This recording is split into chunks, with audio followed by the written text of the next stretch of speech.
الحمد للہ وکفی وسلام علی عبادہ الذین اصطفی اما بعد۔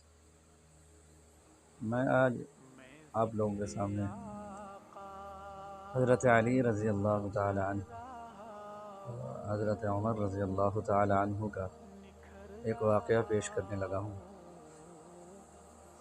ایک مرتبہ حضرت عمر رضی اللہ تعالی عنہ امور حکومت میں مشغول تھے۔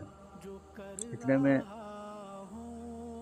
حضرت علی رضی اللہ تعالی عنہ تشریف فرما ہوئے تو شام کا ٹائم تھا۔ جناب عمر رضی اللہ تعالی عنہ نے جناب علی رضی اللہ تعالی عنہ سے فرمایا کہ علی، مجھے یہ بتائیے کہ آپ اپنے ذاتی کام کے لیے یہاں تشریف لائے ہیں یا کسی حکومتی امور کے معاملے میں مجھ سے مشاورت کرنے آئے ہیں؟ تو جناب علی رضی اللہ تعالی عنہ نے فرمایا، عمر، میں اپنے ذاتی امور کی وجہ سے آپ کے پاس آیا تھا، تو اس سلسلے میں جو ہے نا میں نے کہا آپ سے مشورہ کر لوں۔ تو اتنے میں جناب عمر رضی اللہ تعالیٰ عنہ اٹھے اور جو ان کے پاس رجسٹر تھا اس کو بھی سمیٹ دیا اور چراغ جل رہا تھا اس کو بھی پھونک مار کے بجھا دیا۔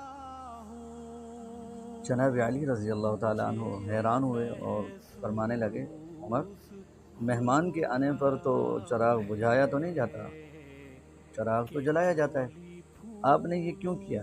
تو فرمانے لگے، بھائی علی، دراصل یہ بیت المال کا حصہ ہے، تو ہم اپنے ذاتی کام کی وجہ سے اس چراغ کو استعمال نہیں کر سکتے۔ تو میرا کہنے کا مقصد یہ ہے کہ جب حکمرانوں کے اندر خوف خدا ہو، اللہ سے ڈر ہو، تقوی ہو، للہیت ہو، تو پھر وہ ایسے ہی فیصلے کرتے ہیں۔